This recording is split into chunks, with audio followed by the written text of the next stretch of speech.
ایک شخص نے حضرت علی سے امیر ہونے کا عمل مانگ لیا۔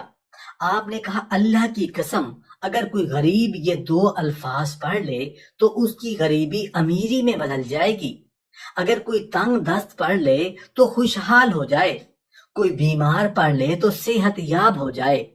حضرت علی کے بتائے گئے وہ دو الفاظ یہ ہیں: بسم اللہ الرحمن الرحیم، السلام علیکم ورحمۃ اللہ۔ محترم ناظرین، کبھی آپ نے سوچا ہے کہ کچھ لوگ بہت کم وسائل کے باوجود مطمئن کیوں رہتے ہیں، جبکہ کچھ لوگوں کے پاس سب کچھ ہونے کے باوجود سکون نہیں ہوتا؟ آخر رزق صرف محنت سے ملتا ہے یا اللہ کی ایسی رحمت بھی ہے جو بند دروازے کھول دیتی ہے؟ تاریخ اسلام میں ایسے بہت سے واقعات ملتے ہیں جہاں اللہ کے نیک بندوں نے لوگوں کو مال جمع کر کے نہیں بلکہ اللہ سے تعلق مضبوط کرنے کے طریقے سکھائے۔ انہی نسبتوں میں حضرت علی رضی اللہ تعالی عنہ کا نام بھی بڑی عزت سے لیا جاتا ہے۔ آپ علم، حکمت اور تقوی کے پیکر تھے۔ لوگ اپنے دنیاوی اور دینی مسائل لے کر آپ کی خدمت میں حاضر ہوتے اور آپ انہیں سب سے پہلے اللہ کی طرف متوجہ کرتے۔ آپ کی اس گفتگو میں ہم دو ایسے اعمال کی حقیقت جانیں گے جن کی بنیاد قرآن و سنت کی تعلیمات پر ہے اور جنہیں اپنانے سے بندے کی زندگی میں برکت، سکون اور امید پیدا ہوتی ہے۔ نتائج اللہ کے اختیار میں ہیں اور بندے کا کام اخلاص، یقین اور استقامت کے ساتھ اللہ کی طرف رجوع کرنا ہے۔ ایک روایت کے مطابق ایک محتاج شخص حضرت علی رضی اللہ تعالی عنہ کی خدمت میں حاضر ہوا۔ اس کے چہرے پر پریشانی صاف دکھائی دے رہی تھی، آنکھوں میں آنسو تھے، دل میں بے شمار سوال تھے اور زبان پر صرف ایک فریاد تھی۔ اس نے عرض کیا، اے امیر المومنین، میری زندگی آزمائشوں سے بھر گئی ہے، قرض بڑھتا ہی جا رہا ہے، بیماری نے جسم کو کمزور کر دیا ہے، گھر میں تنگی ہے، بچوں کی ضروریات پوری نہیں ہوتی، میں نماز بھی پڑھتا ہوں، دعا بھی کرتا ہوں، لیکن سمجھ نہیں آتی کہ میری مشکلات کم کیوں نہیں ہوتی۔ حضرت علی رضی اللہ تعالی عنہ نے اس کی پوری بات خاموشی سے سنی۔ یہی اللہ والوں کا انداز ہوتا ہے، وہ پہلے درد کو سمجھتے ہیں پھر علاج بتاتے ہیں۔ آپ نے اس شخص کو دولت کمانے کی کوئی ترکیب نہیں بتائی، نہ کوئی دنیاوی چال سکھائی، بلکہ اس کی توجہ اس رب کی طرف دلائی جس کے خزانے کبھی ختم نہیں ہوتے۔ یہی اسلام کا اصل مزاج ہے۔ اسلام انسان کو پہلے اس دروازے پر لے جاتا ہے جہاں سے ہر نعمت نکلتی ہے، پھر دنیا کے اسباب اختیار کرنے کی کوشش کرتا ہے۔ اکثر ہم سمجھتے ہیں کہ ہماری سب سے بڑی ضرورت پیسہ ہے، حالانکہ حقیقت میں ہماری سب سے بڑی ضرورت اللہ کی رضا اور اس کی رحمت ہے۔ جب اللہ راضی ہو جاتا ہے نا تو کبھی تھوڑے مال میں بہت برکت دے دیتا ہے، کبھی ایسے راستے سے رزق عطا کرتا ہے جس کا انسان نے تصور بھی نہیں کیا ہوتا۔ قرآن مجید میں اللہ تعالیٰ فرماتے ہیں، اور جو اللہ سے ڈرتا ہے اللہ اس کے لیے نکلنے کا راستہ پیدا کر دیتا ہے اور اسے وہاں سے رزق دیتا ہے جہاں سے اسے گمان بھی نہیں ہوتا۔ حضرت علی رضی اللہ تعالی عنہ کی پوری زندگی اسی یقین کا نمونہ تھی۔ آپ نے کبھی مال کو جمع کامیابی کا معیار نہیں بنایا، بلکہ تقوی، صبر اور اللہ پر اعتماد کو اصل سرمایہ قرار دیا۔ آج ہمارا مسئلہ یہ ہے کہ ہم ہر دروازہ کھٹکھٹاتے ہیں مگر اللہ کا دروازہ پوری عاجزی سے کم ہی کھٹکھٹاتے ہیں۔ ہم بینکوں کے حساب جانتے ہیں مگر اپنے اعمال کا حساب نہیں رکھتے۔ ہم دنیا کے منصوبے بناتے ہیں مگر اللہ تعالیٰ سے تعلق مضبوط کرنے کا منصوبہ نہیں بناتے۔ اس لیے کبھی کبھی وسائل ہونے کے باوجود برکت نہیں رہتی۔ حضرت علی رضی اللہ تعالی عنہ کی ساری تعلیمات کا خلاصہ یہ تھا کہ انسان پہلے اپنے دل کو اللہ کے سامنے جھکا دے، پھر اس سے مانگے، کیونکہ جھکا ہوا دل بلند آواز سے مانگی گئی دعا سے زیادہ قیمتی ہوتا ہے۔ آج ہم ایک عجیب غلطی کر بیٹھے ہیں، ہم چاہتے ہیں کہ دعا فوراً قبول ہو، مگر ہم یہ نہیں دیکھتے کہ کہیں ہماری زندگی میں ایسے اعمال تو نہیں جو دعا کی قبولیت میں رکاوٹ بن رہے ہوں۔ کہیں رزق میں بے برکتی حرام کمائی کی وجہ سے تو نہیں، کہیں گھروں سے سکون والدین کی ناراضگی کی وجہ سے تو نہیں اٹھ گیا، کہیں دل کی بے چینی نمازوں میں غفلت کا نتیجہ تو نہیں۔ اسلام ہمیں صرف وظیفے نہیں دیتا بلکہ زندگی بدلنے کا پورا نظام دیتا ہے۔ پہلا لفظ جس سے رزق کے دروازے کھلتے ہیں وہ ہے الغنی۔ جب اللہ تعالیٰ کے خوبصورت ناموں کا ذکر آتا ہے نا تو ان میں ایک عظیم نام الغنی بھی ہے۔ الغنی یعنی وہ ذات جو ہر اعتبار سے بے نیاز ہے، جسے کسی کی ضرورت نہیں اور پوری کائنات جس کی محتاج ہے۔ جب بندہ یا غنیو کہتا ہے تو گویا وہ یہ اقرار کرتا ہے کہ اے میرے رب، میں فقیر ہوں، محتاج ہوں، کمزور ہوں، لیکن تو غنی ہے، تیرے خزانے کبھی ختم نہیں ہوتے، میرے لیے وہ دروازے کھول دے جن تک میری سوچ بھی نہیں پہنچ سکتی۔ یہ احساس انسان کے اندر عاجزی پیدا کرتا ہے اور اللہ تعالیٰ عاجزی کو پسند فرماتے ہیں۔ اس لیے اگر کوئی شخص استغفار کرتے ہوئے اللہ تعالیٰ کے اسماء حسنہ کے ذریعے دعا کرے تو یہ ایک بہترین عمل ہے، کیونکہ قرآن خود ہمیں سکھاتا ہے کہ اور اللہ ہی کے لیے اچھے اچھے نام ہیں، پس انہی ناموں کے ذریعے اسے پکارو۔ اس آیت سے معلوم ہوتا ہے کہ اللہ کے صفاتی ناموں کے ساتھ دعا کرنا مشروع ہے، البتہ یہ سمجھنا ضروری ہے کہ اصل چیز اخلاص ہے، اصل چیز یقین ہے، اصل چیز اللہ پر توکل ہے۔ ذرا اپنے دل سے ایک سوال کیجئے، کیا آپ نے کتنی مرتبہ استغفار کیا ہوگا؟ شاید ہزاروں مرتبہ، لیکن کیا کبھی ایسا ہوا کہ استغفار کرنے سے پہلے آپ نے اپنے کسی گناہ پر واقعی آنسو بہائے ہوں؟ کیا کبھی دل سے محسوس کیا ہو کہ اگر اللہ نے معاف نہ کیا تو میرا کیا بنے گا؟ اگر نہیں تو شاید ہمیں الفاظ بدلنے کی نہیں، کیفیت بدلنے کی ضرورت ہے، کیونکہ کیفیت ہی دعا کو آسمان تک پہنچاتی ہے۔ بعض لوگ کہتے ہیں کہ ہم نے بہت وظائف پڑھے، کچھ نہیں ہوا، لیکن سوال یہ ہے کہ کیا صرف پڑھ لینا کافی ہے؟ اگر ایک مریض دوا خرید کر رکھ دے لیکن وقت پر استعمال ہی نہ کرے تو کیا صرف دوا رکھنے سے شفا مل جائے گی؟ ہرگز نہیں۔ اسی طرح اگر انسان استغفار تو کرے مگر زبان جھوٹ سے نہ بچے، آنکھیں گناہوں سے نہ بچیں، معاملات میں دھوکہ ہو، نمازوں میں سستی ہو، تو پھر وہ استغفار اپنی مکمل تاثیر کیسے دکھائے؟ اسلام ظاہری الفاظ سے زیادہ باطنی تبدیلی چاہتا ہے۔ حضرت علی رضی اللہ عنہ سے ایک حکمت بھرا قول منقول ہے، میں اس شخص پر تعجب کرتا ہوں جو استغفار کرتا ہے اور پھر بھی مایوس ہو جائے۔ اس قول کا مطلب یہ نہیں کہ ہر دعا فوراً اسی انداز میں پوری ہو گئی جس طرح ہم چاہتے ہیں، بلکہ اس کا مطلب یہ ہے کہ استغفار کرنے والا شخص کبھی خسارے میں نہیں رہتا۔ اگر دنیا میں آسانی ملی تو یہ بھی رحمت، اگر گناہ معاف ہوئے تو اس سے بڑی نعمت کیا ہوگی، اگر آخرت سنور گئی تو اس سے بڑی کامیابی کون سی ہے؟ اب آئیے دوسرے عظیم ذکر کی طرف، وہ ذکر جس پر اسلام کی پوری بنیاد قائم ہے، لا الہ الا اللہ۔ یہ صرف چند الفاظ نہیں، یہ ایک اعلان ہے، یہ انسان کے دل سے ہر جھوٹے سہارے کو نکال دیتا ہے۔ یہ بتاتا ہے کہ طاقت صرف اللہ کی ہے، رزق صرف اللہ دیتا ہے، عزت صرف اللہ دیتا ہے، ذلت بھی وہی سے بچاتا ہے، اور مشکلات کا حقیقی حل بھی اسی کے پاس ہے۔ رسول اللہ صلی اللہ علیہ وآلہ وسلم نے فرمایا کہ افضل ترین ذکر لا الہ الا اللہ ہے۔ سوچئے، جس کلمے نے لاکھوں انسانوں کی زندگیاں بدل دیں، جو انسان کو کفر سے ایمان میں لے آیا، جو دلوں کو زندہ کر دیتا ہے، وہ صرف زبان سے ادا کرنے کے لیے نہیں بلکہ دل میں اتارنے کے لیے ہے۔ جب بندہ پورے یقین سے کہتا ہے لا الہ الا اللہ تو گویا وہ اعلان کرتا ہے، اے میرے اللہ، اب میرا سہارا صرف تو ہے۔ اسی یقین سے دعا قبولیت کے قریب ہوتی ہے۔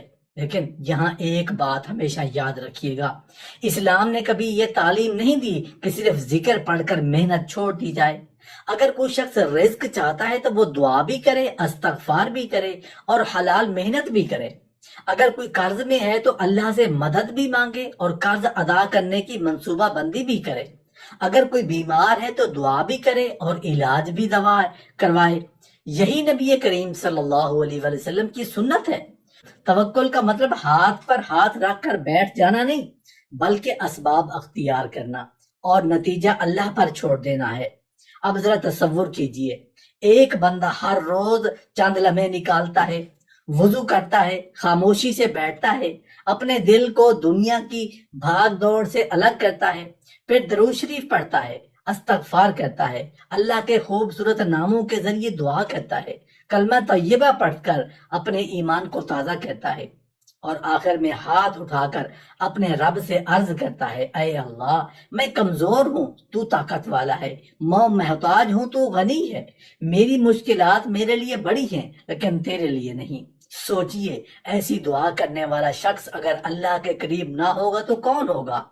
میرے عزیز بھائیوں اور بہنوں، ایک بات ہمیشہ یاد رکھیے، اللہ تعالیٰ کے ہاں صرف زبان سے پڑھے جانے والے الفاظ نہیں پہنچتے، بلکہ دل کی کیفیت پہنچتی ہے۔ ممکن ہے دو لوگ ایک ہی ذکر پڑھ رہے ہوں، الفاظ بھی ایک جیسے ہوں، تعداد بھی ایک جیسی ہو، وقت بھی ایک جیسا ہو، لیکن ایک کی دعا آسمانوں تک پہنچ جائے جبکہ دوسرے کو وہ کیفیت نصیب نہ ہو، کیونکہ ایک کی زبان کے ساتھ اس کا دل بھی اللہ کے سامنے جھکا ہوا تھا، جبکہ دوسرا صرف الفاظ دہرا رہا تھا۔ اسی لیے ہمارے اسلاف فرمایا کرتے تھے کہ ذکر کی اصل روح دل کی حاضری ہے۔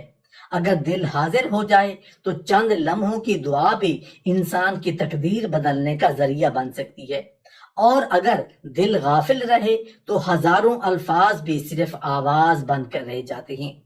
قرآن مجید ہمیں یہ ایک بہت بڑی امید دیتا ہے کہ اللہ تعالیٰ فرماتے ہیں، اور جب میرے بندے آپ سے میرے بارے میں پوچھیں تو کہہ دیجئے میں بہت قریب ہوں، دعا کرنے والے کی دعا قبول کرتا ہوں جب وہ مجھے پکارتا ہے۔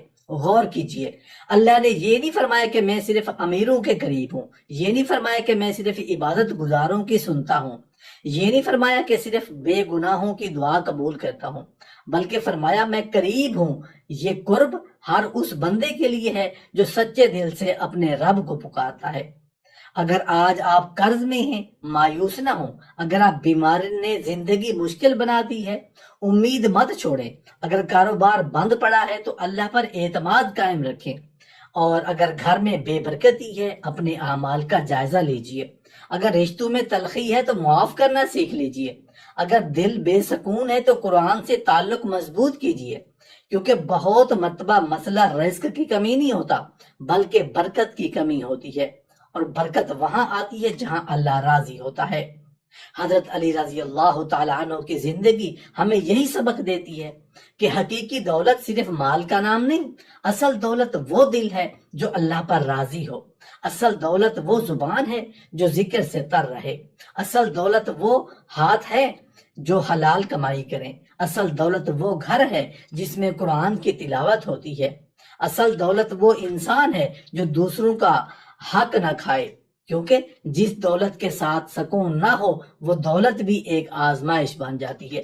آج اگر ہم چاہتے ہیں کہ اللہ ہمارے رزق میں برکت دے تو ہمیں صرف دعا ہی نہیں، اپنی زندگی بھی بدلنی ہوگی، اپنے معاملات سچے کرنے ہوں گے، جھوٹ چھوڑنا ہوگا، دھوکہ چھوڑنا ہوگا، حرام کمائی سے بچنا ہوگا، نمازوں کی پابندی کرنی ہوگی، والدین کی خدمت کرنی ہوگی، رشتہ داروں سے تعلق جوڑنا ہوگا، غریبوں کی مدد کرنی ہوگی، کیونکہ رسول اللہ صلی اللہ علیہ وآلہ وسلم نے ہمیں یہ سکھایا کہ نیک اعمال بھی رزق میں برکت کا ذریعہ بنتے ہیں۔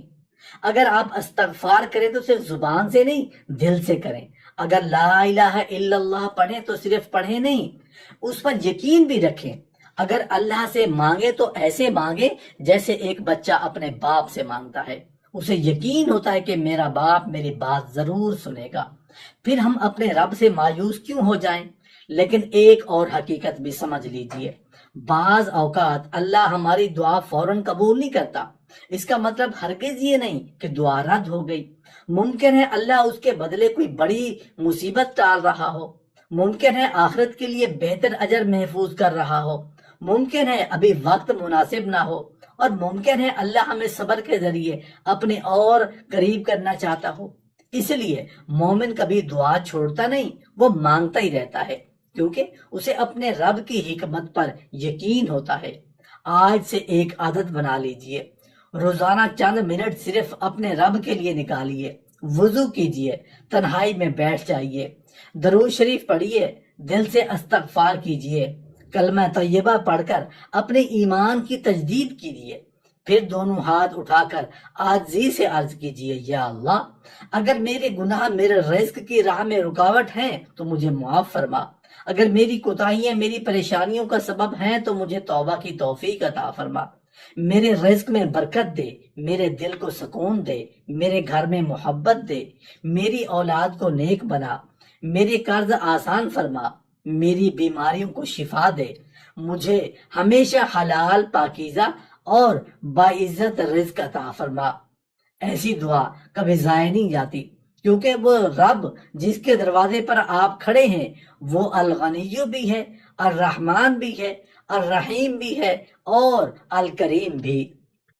محترم ناظرین، میرے عزیز بھائیوں، میری بہنوں اور میری لاڈلی بیٹیوں، اگر آپ کے گھر میں مسلسل تنگی ہے، رزق میں برکت نہیں، بیماریاں ختم ہونے کا نام نہیں لیتی، قرض بڑھتے جا رہے ہیں، پریشانیاں ایک کے بعد ایک آ رہی ہیں، حالانکہ آپ نماز بھی پڑھتے ہیں، قرآن کی تلاوت بھی کرتے ہیں، دعا بھی مانگتے ہیں، استغفر اللہ بھی پڑھتے ہیں اور لا الہ الا اللہ کا ورد بھی کرتے ہیں، تو سب سے پہلے ایک بات اپنے دل میں بٹھا لیجئے، کمی نہ قرآن میں ہے، نہ نماز میں، نہ استغفار میں، نہ اللہ کے کلام کی تاثیر میں۔